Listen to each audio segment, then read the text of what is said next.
Welcome to Choice Classic Radio. Like us on Facebook, subscribe to us on YouTube, and help keep this show alive by donating at choiceclassicradio.com. For more of your favorite old-time radio shows, join us on our companion podcast, Choice Classic Radio Detectives, where we bring to you tales from the greatest detective shows the golden age of radio had to offer. And now, with 126 episodes made, broadcast on NBC Radio from 1955 to 1958, we bring to you X-1. Countdown for blast off. X-5, 4, 3, 2, X-1, fire.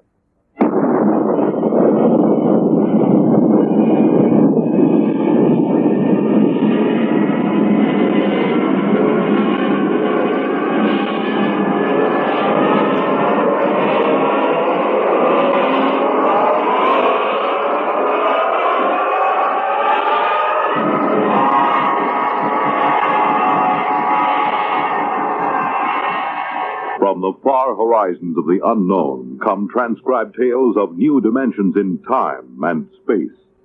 These are stories of the future, adventures in which you'll live in a million, could be years, on 1,000 maybe worlds. The National Broadcasting Company presents X minus 1.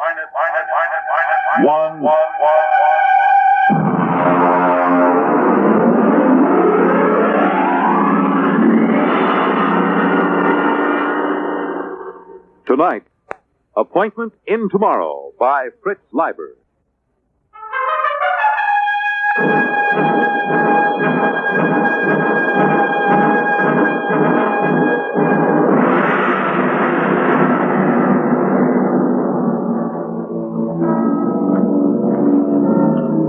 The first angry rays of the sun, which surprisingly enough still rose in the east at 24-hour intervals, pierced the lacy tops of Atlantic combers and touched thousands of sleeping Americans with unconscious fear because of the unpleasant similarity to the ray from World War III's thermonuclear weapons. This was America approaching the end of the 20th century, America of the mask fad for women and the neo-Cretan dress styles, America of your local radiation hospital, of the endless war and the loyalty detector. In his bedroom in the Thinkers Foundation, George Helmut slept.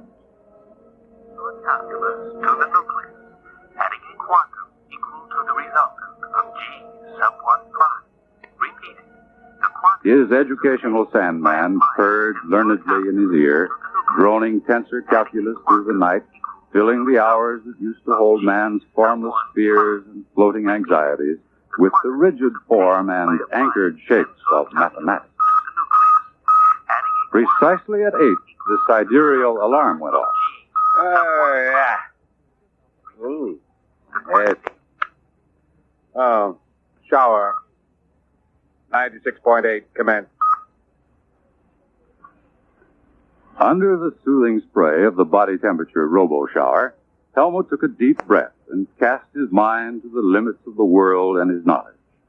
It was a somewhat shadowy vision, but he noted with impartial approval, definitely less shadowy than yesterday morning. Off. Dry blast, commence. Employing a rapid mental scanning technique, he cleared his memory chains of false associations, including those acquired while asleep. Off. Moving. Color key 705.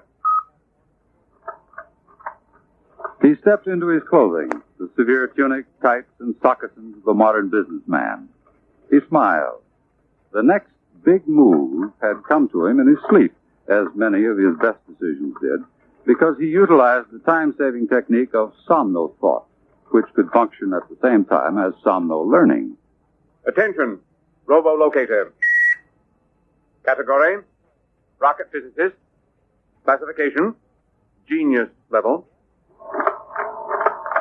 Time limit for search, 20 minutes. Commence. Take dictation. Dear fellow scientists, project is contemplated that will have a crucial bearing on man's future in deep space. Ample non-military government funds are available. There was a time when professional men scoffed at the Thinkers Foundation. Then there was a time when the thinkers perforce neglected the professional men. Now both times are past. I would like to consult you this afternoon, 3 o'clock sharp, Thinkers Foundation, signed George Helmut. End of dictation. The president is waiting to see Maisie, sir. He has the general staff with him. Martian beast to him. Tell him I'll be down in a few minutes.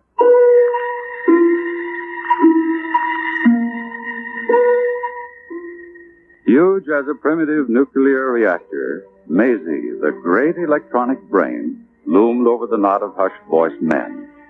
Its front was an orderly expanse of controls, indicators, telltales, and terminals, the upper ones reached by a chair on a boom.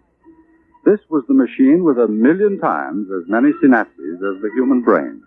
The machine that remembered by cutting delicate little notches on the rims of molecules. This was the machine that timid cyberneticists and stuffy professional scientists had said could not be built. Yet this was the machine that the thinkers, with characteristic Yankee push, had built and named, with characteristic irreverence, Maisie. Have you the question for the day, Mr. President? Here, Mr. Helmut. I see. The question on the Pakistan crisis is a little touchy. I don't know. If there is enough data to answer it, Maisie will do so. Well, of course, I didn't mean to. Of If course. you will excuse me, gentlemen, I will code the questions for Maisie. Oh, Section 5, Question 4. Whom would that come from? Number 4, it says physics. Opperly and his research team. I see. Thank you, Mr. President. While I'm coding the tape, there will be time to watch the takeoff of the Mars rocket. Beautiful, beautiful. I've often wanted to go to New Mexico. As a matter of fact, I've always wanted to go right through to Mars. Mr. President. My chief of staff thinks the project should be under the Army instead of the Thinkers Foundation. Mr. President, this is the way Maisie designed the project. Oh, I know. That's what I told him. Still, I wish you people could bring back a few of those wise little devils from Mars. It'd be a good thing for the party, the country. It's quite unthinkable. The telepathic abilities of the Martians make them extremely sensitive. The conflicts of ordinary Earth minds would impinge on them psychotically. Only the thinkers can contact them because of the clear training and errorless memory chains. Perhaps someday, in the future, there goes the rocket. Beautiful, beautiful. I am ready to submit the question tape to Maisie. Stand back, gentlemen. Oh, well, sorry. And now, all right, gentlemen. Maisie is thinking.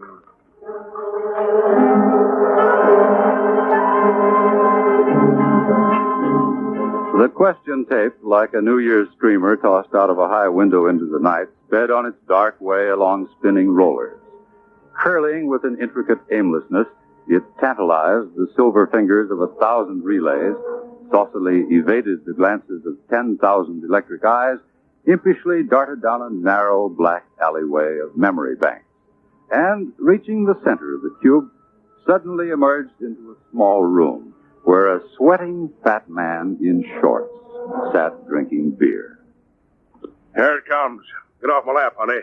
I've got work to do. Can it wait? I said get. Oh, you didn't have to do that. When Maisie thinks, she thinks. Open up another beer. Look, I'm not a robo-barmaid. Honey, do what you're told, or I'll ship you out where they'll work some of the upholstery off that frame, slopping radioactive mud. You don't have to get nasty, Jan. Here's your beer.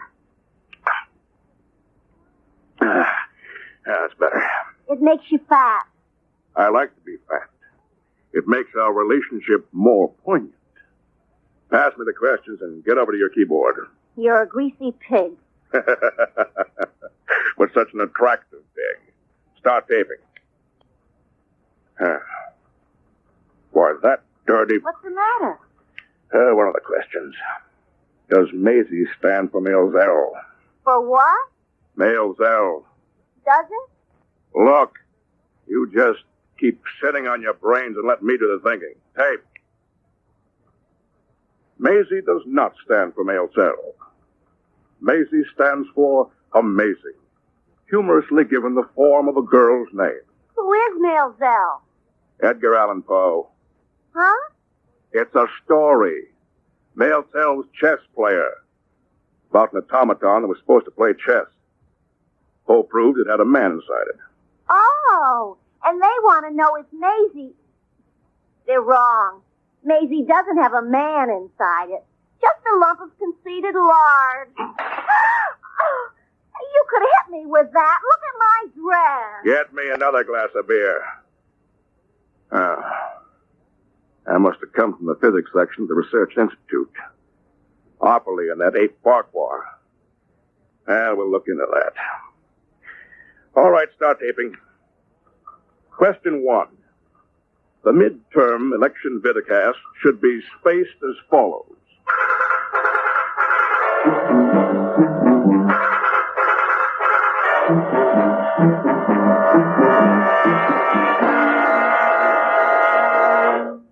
Morton Opperly's living room was quite behind the times. Instead of reading tapes, there were books. And instead of a 4x6 TV screen, there was a Picasso, still faintly radioactive from being smuggled out of the Manhattan crater. Two physicists faced each other across the table, old Mr. Opperly and young Mr. Farquhar. About that Maelzel question, Willard. Why do you keep teasing the zoo animals? Because the thinkers are charlatans who must be exposed. We know their Maisie is no more than a tea leaf reading fake. We've traced their Mars rockets, and we know they go into orbit 500 miles above Earth and stay there until it's time to come down with the latest miraculous Martian mental science. But we've already exposed the thinkers very thoroughly. You know the good it did. Willard, the age we live in wants magicians. A scientist tells people the truth. When times are good, when the truth offers no threat, people don't mind. But when times are very, very bad, well, a magician tells people what they wish were true. That perpetual motion works, that colored light can cure cancer, that a psychosis is no worse than a bad cold, and that they live forever. In good times, magicians are laughed at. They're the luxury of a spoiled, wealthy few. But in bad times, people sell their souls for magic cures and buy perpetual motion machines to power their war rockets. Are we supposed to beg off from a job because it's difficult and dangerous? In my day, Willard, I was one of the frightened men. Later, I was one of the angry men. And then one of the minds of despair. And now I'm convinced that all of my reactions were futile. Exactly. You reacted. You didn't act. If you men who discovered atomic energy had only formed a secret league, if you'd only had the guts and foresight to use your tremendous bargaining power to... Willard, we scientists weren't the stuff of which cloak and dagger men are made. Can you imagine Oppenheimer wearing a mask or old Einstein sneaking into the White House with a bomb in his briefcase? That's not the way power is seized. New ideas aren't useful to men bargaining for power. Only established facts or lies are. What do you want to do? Surrender the world to charlatans without a struggle? The thinkers are vulnerable. Their power is based on a series of lies. All power is. The greater the lie, the greater the power. What's it based on? A few lucky guesses, some faith healing, some science hocus pocus. The power of the thinkers isn't based on what they've got, but on what the world hasn't got. Peace, honor, a good conscience. They've sent for me. Who? Jan Tregerin? No. George Helmut. I got the radiogram an hour ago. They know they'll have to produce a real nuclear rocket pretty soon, and they'll need our help. I'm afraid, Willard. You think it might be a trap? After the Maelzel question, you think they might want to shut me up? I'm not afraid for your life. I'm worried about other things they might do to you. They'd better be worried about the things I'm going to do to them.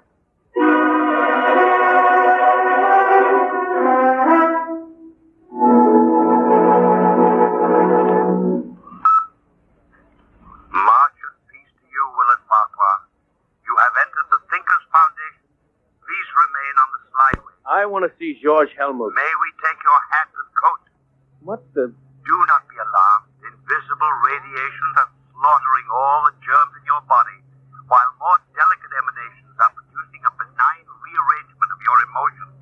trap.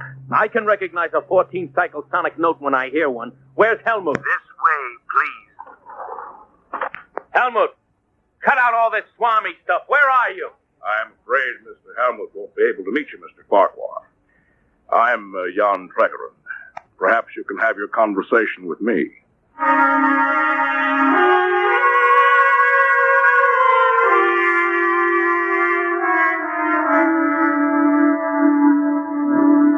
George Helmut waited in the conference room with 24 empty chairs. He had prepared by 2 hours' rest with the Somno teacher on full volume for this conference, having strengthened his mind by hard years of Somno learning, memory straightening, and sensory training. He had assured himself of the executive power to control the technicians and direct their specialized abilities. Together, they would have built the true Mars rocket. But, unfortunately, no one came. Where are they? Report. No word from the door, Master. They can't all be late. Did you check? The calls have been put through. What response? Dr. Burnside reports he received the second message just in time. What second message? The message calling off the meeting. Did he read the text of the second message back? Shall I play it back? Never mind. How was it signed? The signature. Signature, Mr. Jan Tregerin.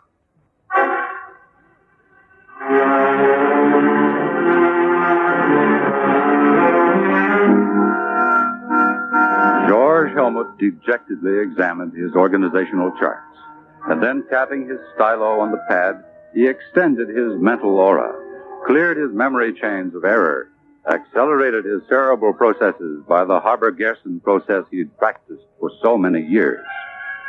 Slowly, he could feel the tight, heart-squeezing disappointment ebb. He was in control again. Tregerin, he was the one to blame. Tregerin, who was so used to working by deception that he must be shown the light. Well, Willard, how was your adventure among the magicians? Well, they didn't hurt me. You're sure? And are you as determined as ever to smash and expose the thinkers? Of course. Only from now on I won't embarrass you by asking any Male Zell questions. After this, I shall bore from within. Now, where have I heard that phrase before? Do I understand that you are becoming a thinker, Willard? Certainly. That's the only way to smash them. Out-trick all their trickeries. Organize a fifth column. Then, strike. The end justifying the means, of course. Of course. I wonder if becoming a thinker doesn't simply mean that you've decided to use lies and tricks as your chief method. Well, you're working with Helmut? Not Helmut. Tregerin. I'm afraid that Helmut's career as a thinker is going to have quite a setback. Oh, well. Goodbye, Willard.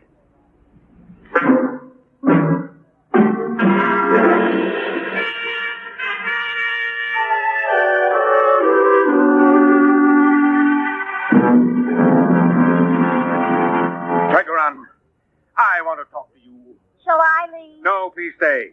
Jan? Stay. You ought to enjoy this. George has that errorless memory chain. Tregerin, you know why I'm here. I don't know. I've been sadly remiss on my precognition and clairvoyance exercise. I've been too busy with other things, other people, other exercises. But I don't need Maisie to guess. You just went ahead and canceled the conference without consulting me. You called it without consulting me. Shouldn't do that sort of a thing, George. I was absolutely sure of my ground, perfectly prepared. I visualized it. The rocket boosting up on chemical power, then setting sail. Sail? Sail? A nuclear reactor rocket. Oh, George, you're fabulous. Yes, sail. Thin streams of nuclear reflecting material and the rocket feeding meson streams behind it. I conceived it all, complete, except for technical details. George, you are a thinker. A real thinker. I know. Now look here, George. Every man should stick to his trade. Technology isn't ours. You know as well as I do that we're going to have a nuclear spaceship and actually go to Mars someday. Are we? Yes. Just as we're going to have to build an actual Maisie. I helped you organize the thinkers. At least I was your first partner. Our basic idea was that the time had come to apply science to the life of man on a large scale. The only thing holding the world back from this was the ignorance and superstition of the average man and the stubbornness and lack of enterprise of the academic scientists. Their worship of facts, even when the facts were clearly dangerous. Splendid. Splendid. Caddy, get me another beer. I'm filing my nails. All right, all right. Everybody wanted the new world. The trips to Mars, the knowledge of the human brain. All they lacked was the nerve to take the first big step. And that was what we supplied. Here's your beer. There was no time for slow and careful thoughting. We couldn't afford to check and double check. We couldn't wait for the grudging approval of the professionals. We had to use fake stunts, tricks, anything to get over the big point. Once that was done, mankind was headed down the new road. It was easy to just heal the breach with the professionals, to make good in actuality what had been made good in pretense. Very good. The beer. We built Maisie. We built the Mars rocket. We discovered the wisdom of the Martians. We sold the people and the science the professionals had been too high-toned to advertise or bring into the marketplace. But now that we've succeeded, it's time to let accomplishment catch up with imagination, to implement fantasy with fact. You suppose I would have gone in with you if I hadn't known that someday we'd actually make what we claimed we had already made? Oh, is that it? John, the day's come, and I'm the man. I've prepared myself. Caddy, clear the decks. All right. I know. You just want room to point that fat finger. I wanted to stay. All right. George, look, every revolutionary wants to see the big change take place in his lifetime. But time for the second step. George, the average man's exactly where he was 10 years ago when we took over. Except he's got a new god. More than ever, he thinks of Mars as a Hollywood paradise with wise men and yummy princesses, like Caddy here. You think I'm yummy, really? Shut up. Maisie is Mama, magnified 1,000,000 times. The professional scientists, they're more jealous and stuffy than ever. All they like to do is turn the clock back to a genteel dream world of square caps and quadrangles. Bravo! I said shut up. George, maybe in 10,000 years we'll be ready for the second big step. Meanwhile, the clever will rule the stupid. The realists will rule the dreamers. George, did you actually think you could have bossed those professionals? Nuclear scientists? Rocket physicists? Oh, now listen to me, boy. They'd have torn you to pieces in 20 minutes and glad of the chance. George, you baffle me. You know that Maisie and the Mars trips and all that are fakes, yet you believe in your somno-learning and consciousness expansion and optimism pumping like a corn-fed yokel. There is a place for the man who has the courage to dream. Sure. In a straitjacket.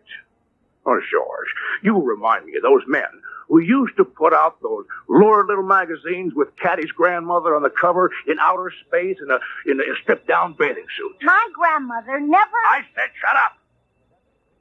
That's what it is. Frustrated little men playing science god to generations of pimply high school chemistry students and gas station attendants, conning them into thinking they're in the know, sprinkling a few formulas to the garbage and playing Atom Smasher, and then being very solemn about the role of imagination in science. George, the trouble with you is they forgot to take your zap gun and space cadet decoder pin away from you when you turn 13. That's your honest opinion? It's more than that. George, get a hold of yourself and quit taking fantasy in the veins. That's an order.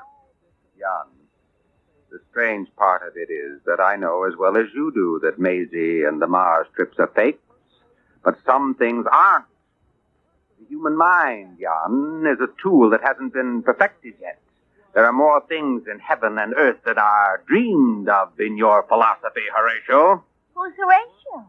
I said shut up. This is the last full cackle, George. You've been fooling around with ESP, huh? Telepathy? Maybe a little hypnotism? Maybe. All right. Guess what I've got in my drawer? Extend your consciousness. Telepath it. Visualize it. Never mind. I'll save you the mental effort. It's a pistol, see? Now, let me tell you something. I got a couple of boys waiting outside. They'll take you by jet to New Mexico. George, congratulations. You're leaving for Mars tomorrow. Mars? Yes. I've decided Mars will be the best place for you. We'll arrange it so that your trip is, say, 2 years long. Perhaps in that time, orbiting up there, you'll learn a little Martian wisdom. For example, the big liar must never fall for his own lie. Meanwhile, I got a replacement for you. His name is Willard Farquhar. But I sent for him to... Yes. You see, I, too, believe in cooperation with the scientists. But by subversion. I'll offer them the hand of friendship with a big, fat bribe in it. You know what the bribe is? The power to destroy me. That's what I'm offering. Join us. Learn our secrets. Bore from within. Bide your time before you strike. But while he's biding, I'll have him. And when he's ready to strike, you'll find it's not quite the time. Wait a little bit. Enjoy the power. Play with fat old Jan Tragerin like a cat. And by then I'll have him. You can't replace me, Jan. Oh, you were a good man, George. When we needed catchy slogans, ray guns, plastic helmets, fancy sweaters. I warned you, Jan. Don't underestimate the mind. The human brain. Even Caddy here is a fascinating instrument. For example, I had a little talk with Caddy last week. Very boring. Ah, but useful. But when we were finished, her mind had something it didn't have before. You always were educational, George. Caddy, look at me. Hmm? Look at me. Look at me. Now, put your hand on his arm. Mm-hmm. Now, take his gun. Caddy, are you crazy? I've got his gun. What now? You see, Jan, there is a place for the dreamer, the man who believes, who can use his mind. I'm going to get rid of you, Jan, because the man who dares to dream will rule. Caddy, look at me. Look at me. Point the gun at him. Look at me. I can't anymore. It's too ridiculous. Jan, take your silly gun back. It's too heavy. What? Caddy, I command you, look at me. Look at me. The power of the mind. Hey, boys, come in and get him. I don't understand. Caddy, look at me. Oh, all right, I'll look at you. Poor Superman.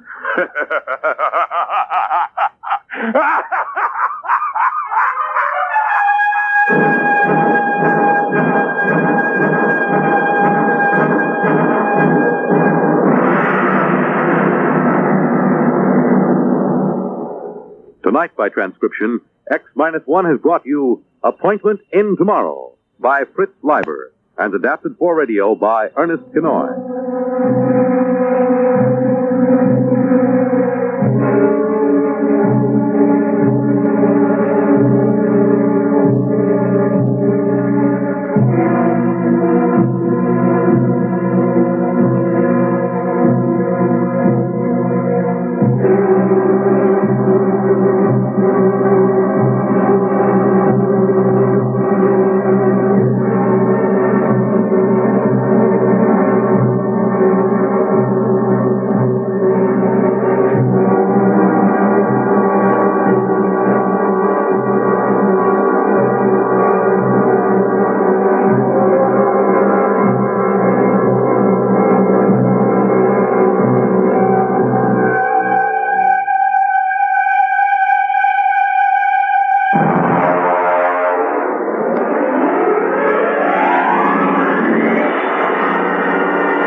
Old-time radio is heard each weeknight at 8 p.m. and Saturdays and Sundays at 6.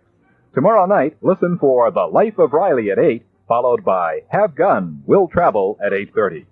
News is next, followed by Al Wallach and Jazz in the Nighttime.